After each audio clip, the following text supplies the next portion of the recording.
Vamos falar então sobre essa gripe aviária, né, que pegou o país aí de surpresa. A gente tem manifestações de diversos países já. O Ministério da Agricultura disse ontem que investiga esse possível caso de gripe localizado numa propriedade rural utilizada para subsistência localizada num raio de 3 quilômetros da granja comercial em que a doença foi detectada na quinta.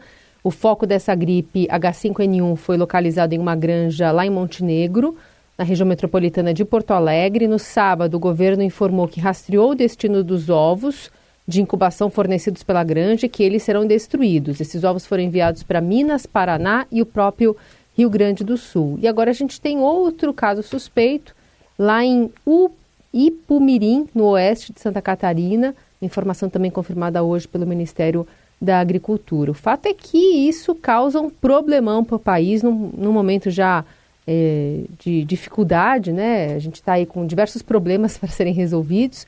Como é que até agora você tem visto a resposta brasileira, Eliane? Olha, na verdade, o governo está agindo com muita rapidez, muita eficiência. Eu fiquei impressionada, sabe, gente, com o sistema de proteção, né? Como detectaram rapidamente o problema, o foco, como estabeleceram um perímetro de investigação, como monitoraram o destino dos ovos para, como Carolina disse, para o Paraná, para o próprio Rio Grande do Sul, para Paraná e Minas Gerais. Então tem sido muito eficiente isso. E também agora vão destruir esses ovos, etc. Já estão também detectando em outras partes e tal do país, como Santa Catarina. Agora, isso tudo é importante, mas o efeito financeiro é drástico, porque o que a gente tem? Quando você fala em influenza aviária, né, automaticamente isso acende todos os alertas nos nossos importadores de ovos de frangos mundo afora.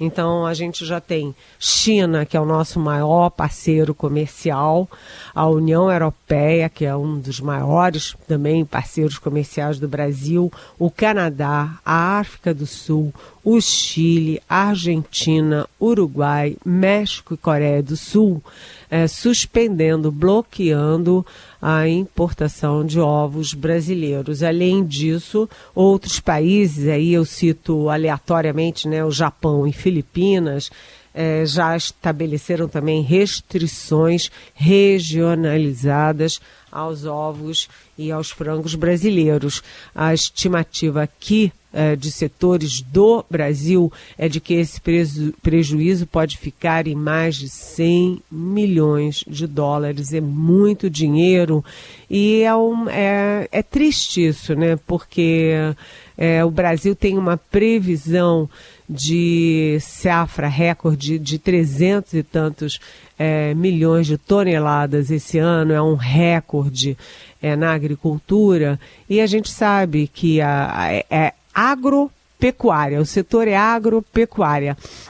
Se você tem um baque de mais de 100 milhões de reais na pecuária, isso vai certamente desequilibrar todos os ganhos que a gente estava esperando na agricultura, no agro. Uma coisa interessante nesse processo todo é que a oposição poderia fazer um carnaval com isso nas redes sociais, porque a oposição aproveita qualquer fagulha para tocar fogo. E isso não está acontecendo. Talvez porque, evidentemente, isso aconteceu numa indústria privada, e talvez também porque é uma questão de interesse nacional, e o agro, a agropecuária é um setor todo muito favorável a Jair Bolsonaro e refratário ao PT. Mas o fato é que é o seguinte: é muito preocupante do ponto de vista de desenvolvimento, do ponto de vista da agricultura brasileira, da pecuária brasileira, da imagem brasileira, mas o fato evidente é que o governo está tomando as providências cabíveis e o Ministério da Agricultura está bem azeitado. Vamos aguardar então, porque vai vir mais desdobramento ao longo da semana, né? Mas a gente volta ao assunto. Eliane, essa semana também marca o início da oitiva de testemunhas de acusação da PGR e também de defesa daquele núcleo crucial do golpe de Estado. Entre os réus, está o ex-presidente Jair Bolsonaro. O que dá para esperar dessa semana? Tem testemunhas importantes ali. Tem testemunhas importantes, sim, tanto de defesa quanto de acusação. Esses depoimentos começam hoje e começam por videoconferência e sem imagens, sem vídeos abertos à mídia, ou seja, sem exposição. São sessões fechadas por videoconferência. Entre os depoimentos dessa semana, que são, como você disse, Heisen, voltados para o núcleo crucial, ou seja, os chefes do que a PGR chama de quadrilha, e que é um núcleo, né? Esse núcleo crucial é liderado pelo ex-presidente Jair Bolsonaro.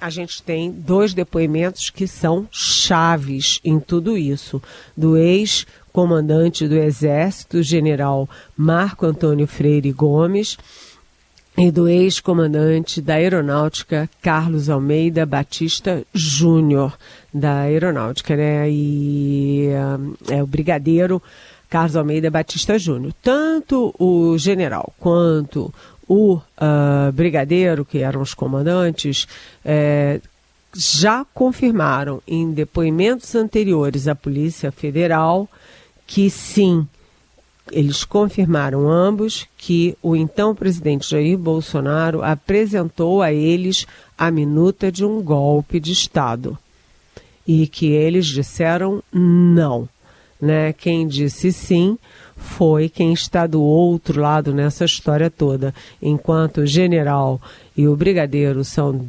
testemunhas, né, do outro lado, o almirante Almir Garnier, que era comandante da Marinha, ele está na condição de réu, ele está no banco dos réus. Mas o fato é que, além deles, vão também prestar depoimento como testemunhas de acusação ou defesa, também, por exemplo, uma figura que se destacou essa semana, que é o ex-ministro do Turismo do Bolsonaro, Gilson Machado, e 2 governadores, pelo menos 2. Um é o Tarcísio Gomes de Freitas, de São Paulo, e o outro é o Ibanez Rocha, aqui do Distrito Federal, que iria depor hoje, mas adiou o depoimento dele ainda para essa semana, mas não hoje. Ou seja, o processo ali pelo golpe de Estado está caminhando e sempre pode ter novas revelações, como a gente teve na semana passada com os áudios e os vídeos do tenente-coronel da Ativa, ainda da Ativa, Mauro Cid. Vamos falar também, aproveitando o gancho, da vaquinha que as pessoas estão contribuindo para o ex-presidente Jair Bolsonaro. O ex-ministro do Turismo, Gilson Machado, publicou um vídeo nas redes em que pede novas doações para Bolsonaro. Diz que ele já gastou parte daqueles 17 milhões de reais, uma vaquinha feita há 2 anos, que arrecadou bastante dinheiro, né? 17 milhões. Agora tem uma nova aberta, Eliane. Pois é, por isso que eu estava dizendo, olha, e a gente ainda vai falar de novo no Gilson Machado, que é uma das testemunhas do golpe de Estado e que agora põe a cara num vídeo pedindo vaquinha para Jair Bolsonaro. Gente, isso, para mim, isso é, sabe, é inacreditável, é absurdo. Como é que alguém pode botar a cara num vídeo para milhões de pessoas pedindo vaquinha para Jair Bolsonaro? Eles fizeram vaquinha da outra vez, Bolsonaro recolheu 17 milhões de reais e agora já se sabe que ele gastou 8 milhões de reais. Heisen, me diz aqui, Você gastou 8 milhões de reais nos últimos 3 anos? 3 anos? Eu preciso fazer a conta. Acho que chegou 7.900 alguma coisa no máximo. E você, Carol? Eu também preciso fazer a conta, né? Porque sabe como é que é? A gente não tem um controle tão fiel que nem parece eles terem, né? Carol tem filho menor que eu, então acho que talvez mais que eu. Pode ser. Agora, cá para nós, eu vou pensar aqui que 99% da população brasileira não ganha 8 milhões de reais depois de 40 anos de trabalho, né? Quem é que reúne 8 milhões de reais ao longo da vida? E o Jair Bolsonaro consegue recolher 17 milhões em vaquinha e agora tem um novo pretexto, né, que é o deputado Eduardo Bolsonaro, que está de licença da Câmara, está lá com a mulher, com as filhinhas, lindas as filhinhas, lá nos Estados Unidos.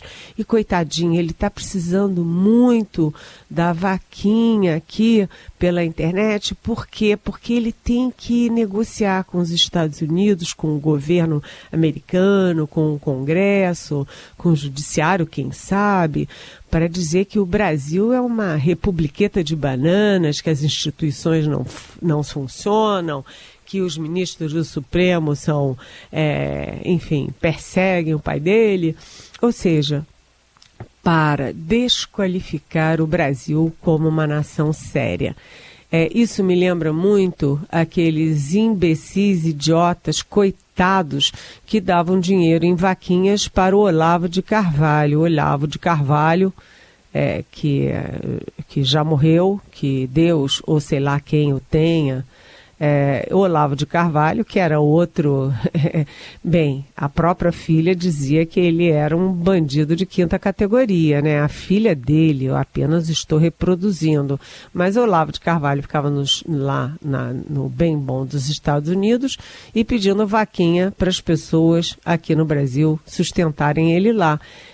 O Bolsonaro também, agora o filho do Bolsonaro também, e o mais triste disso tudo que é um roubo a céu aberto. Quando a gente vê aposentados e pensionistas do INSS sendo roubados, eles são vítimas, né? Agora, essa gente que dá dinheiro para esse tipo de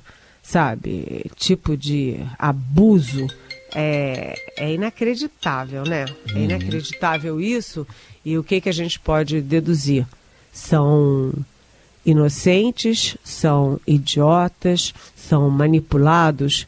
Bem, se são capazes de ir para o Congresso, para o Planalto, quebrar tudo em nome do Bolsonaro, imagina dar dinheiro para o Jair Bolsonaro. É de doer essa, gente. Roubo a céu aberto. É isso aí. E para quem não se lembrou ainda, o Gilson Machado é aquele que aparecia tocando sanfona nas lives do ex-presidente. Seguimos com o Jornal Eldorado, análise política direto de Brasília com Eliane Cantanhede. Eliane, que expectativa temos para essa semana no Congresso? Uma pergunta bem aberta aqui para você. É bem aberta. Bem, a gente tem um Congresso que está em recesso branco ou num feriadão sem fim há 5 meses. A verdade é que janeiro, fevereiro, março, abril, maio, a gente não tem Congresso, a gente tem disputa política, a gente tem mesquinharia, tem defesa dos próprios interesses, tem defesa e tem, lavar as mãos para, por exemplo, Chiquinho Brazão, um deputado que tem uma montanha de provas na cabeça dele mostrando que ele foi um dos 3 mandantes do assassinato de Marielle Franco e Anderson Torres. O Anderson, que era o motorista dela. Mas, enfim, que congresso é esse, minha gente? Essa semana, como semana passada, não tinha nem o presidente da República no Brasil, nem o presidente do Supremo no Brasil, nem o presidente da Câmara, nem o presidente do Senado. Brasília inteira parou, só ficaram as questiúnculas, né?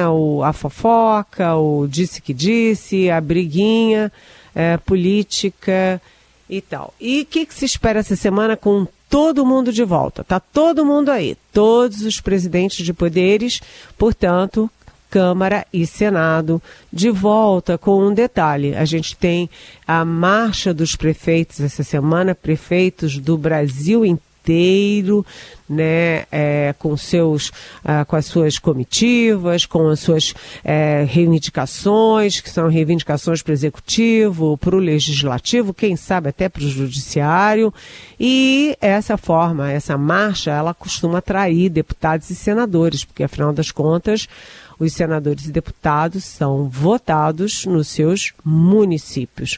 Mas o que está na pauta? O que pode se esperar da Câmara e Senado? Vem aí a conclusão da reforma tributária, vem aí aquele pacote da segurança, vem aí projetos importantes da educação, da saúde, do ambiente, vem aí aquela PEC dos militares para prevenir a contaminação política das Forças Armadas? Não. A Câmara vai votar um projeto que até é importante, sim, mas que é um único projeto, que é o projeto para diminuir as possibilidades, as chances, os flancos para roubalheira, para corrupção no INSS. E a Câmara e o Senado estão naquela discussão sem fim sobre a CPMI do INSS, porque muita gente da oposição, a oposição é que protocolou, a oposição é que está indo para o Supremo pedir o direito de minorias e direito de oposição para instalar a CPMI do INSS, mas muita gente da oposição diz assim: olha, vai parar no Bolsonaro, porque a Polícia Civil do DF e a Polícia Federal do Jair Bolsonaro já tinham informações no segundo ano do governo dele, em 2020, de que tinha roubalheira. Não fizeram absolutamente nada e só agora, 5 anos depois, no governo Lula, é que está se tomando providências. Do outro lado, também no lado governista tem uma barafunda, porque o Palácio do Planalto não quer nem ouvir falar em CPI, até porque para a pauta do Congresso, para a pauta do governo, e CPIs são sempre miradas, voltadas para atingir o governo de plantão, o Palácio do Planalto. Mas o próprio senador Fabiano Contarato, do PT, assinou o pedido de CPMI, ou seja, tem dissidência da oposição, dissidência dentro do lado governista e ninguém sabe o que vai acontecer. Então, o que a gente pode prever? Que saem do recesso de 5 meses, do feriadão de 5 meses para ficar discutindo. Vai ter CPMI ou não vai ter CPMI? E o pau quebrando no Brasil, nas áreas que realmente interessam ao povo brasileiro.